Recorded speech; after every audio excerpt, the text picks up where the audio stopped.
or you can take it and build it right onto the side of one of these. The gun I had that was shooting the flames actually isn't here. This is my actual everyday wear one. That's why it's got all the scratches on it. Everyday wear. But you can use the props like that and build an old piece of stage magician stuff into your props and give it extra effects. And I highly recommend doing that type of things. Does anyone have any particular questions about what you use for prop building? Paints, LED construction, how to design, pressure devices, where to get parts from?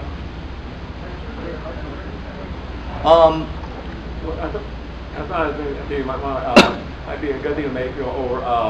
Now that there are some paints out there that do a nice job of doing metallic finish, so you might get some suggestions for what paint to look for that. Right. All right. First, I'll address the parts issue. We get parts from a variety of places throughout the St. Louis area. I highly recommend hitting your local antique stores and thrift stores. That is your best place to find parts. You're going to find items that you're not going to want to, that you don't care about destroying there. You're going to pay a couple bucks for them. The centerpiece for this nice brass piece here, was a soap tray holder. These are the ends of the soap tray holder. They use them as clamshells to hide the bolt work. Yeah. I just wanted to mention on Old Highway 94, there's a really good.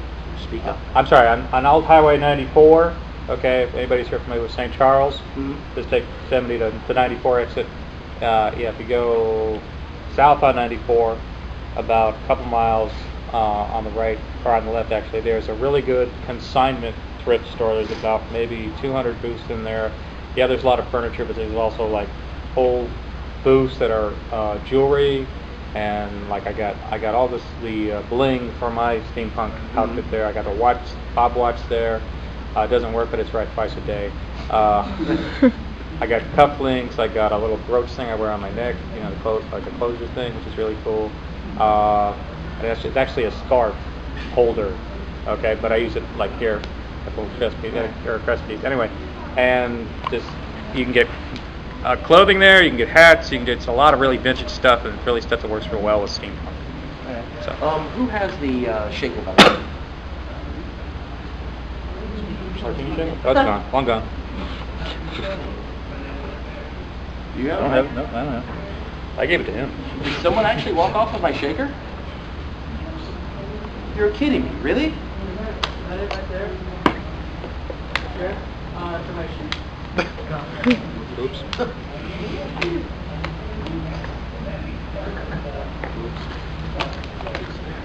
Uh-oh. Did anybody, I didn't see anybody walk out. Yeah. You're kidding me.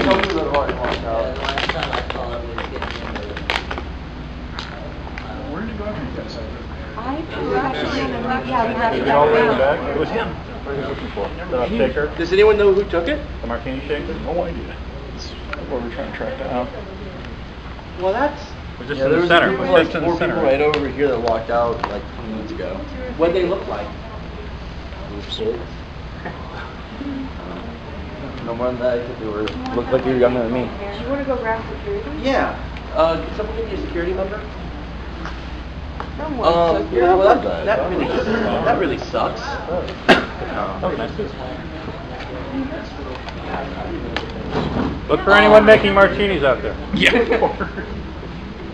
Hey, what's martini? Wow, that really pisses me off. Oh, blue or white? Pick one. Extra large. So, anyway, what was I talking about? Oh, locations. I highly recommend smaller antique stores that are not in major antique areas, except for Alton, Illinois. It has a lot of inexpensive ones. Usually when you go to an antique road, those guys know what they have and they want a lot for it. You're better off finding junk stores. I highly recommend Kay's Antiques over on Mississippi and down just off downtown St. Louis, off Gravois. I also recommend the Merrimack area right off Grand. Has a lot of good antique stores, and of course, as I said earlier, Alton, Illinois has a lot of good junk stores too. There's also the Bins here inside of St. Louis, which is the Goodwill outlet store. The Goodwill outlet store is this big, massive place that has everything that doesn't sell at a Goodwill store for 37 cents a pound for glass and books and kitchenware. Store where they roll out the blue cart. Yeah, Yeah. and Oh, I also love that. 76 cents a pound for everything else. There's so much good stuff there that nobody wants because it's gaudy, and we can tear into it. And there's a lot of broken stuff there that you have absolutely no care about losing. For example, you can go there and pick up like belts by the pound. And the leather strapping, you can use that as leather strapping. You can use the buckles off of it. You can use, a lot of it is studded. There's a lot of really fun stuff that you can build out of that. You can find an old couch there that's leather and buy it for $5. Take an X-Acto blade and pull the entire back of it off, and that's a giant piece of leather for you to work with. You can get shoes there of every type of imagination that you don't mind completely destroying by gluing stuff or sewing stuff onto it. I highly recommend looking through places like that. Go ahead and talk to them. Does anyone remember what those kids look like? Well, who's the last people who had it? Like, how far did it get? We saw Cloud had it last. I saw The cloud guy had it last? I don't know if he has it back. The guy dressed as Cloud was the last one that had it. Well, I talking to security, a couple other things on the place where you might look for Yeah, stuff. if you can find it. I know there's a place here in St. Louis that is a metal salvage yard. I think it's called Shapiro's. Yeah, I was going to bring them up. Yeah. Also, a good place up in Kansas City area. There is a place up there called Weird Stuff Antiques. They're downtown on Tracy, and they have all sorts of stuff from just old electronics, mannequins, giant stage props.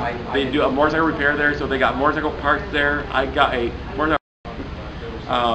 Also, the West Bottoms in KC, there are a whole bunch of antique shops down there. They have some interesting stuff. There's one of them there which I can't remember the name of, and they found really. Sorry. I understand that someone dressed as Cloud possibly was sitting in this area. Back in the back corner. That one through the top piece of leather, one through the bottom piece of leather, line them up and smush them together. It's really that simple. Snaps are a little bit more complicated. You have to have a special tool to put snaps on. And you take the tool, you set it inside of a nice dome bottom piece that keeps it from bending, and you have to put a hole punch through it and snap it together, and do the same thing on the bottom and line them up and make sure that you have it where you want to. But it's not that hard to do. Even the leather stamping on this is literally just wetting the leather, buying the proper stamp, and having a steady hand and a good sense of design on paper of what you want your device to look like, and stamping it together. And then dyeing the leather or painting the leather with whatever you want to do. The tube work here, it looks like metal, but what I've actually did here is taken a piece of aquarium tubing and spray painted just on the very end. The physical force of adhesion will carry the paint clear through the tube. You'll want to let it dry for a very long time before you try to run wire through it, though. But it's an excellent use of conduit.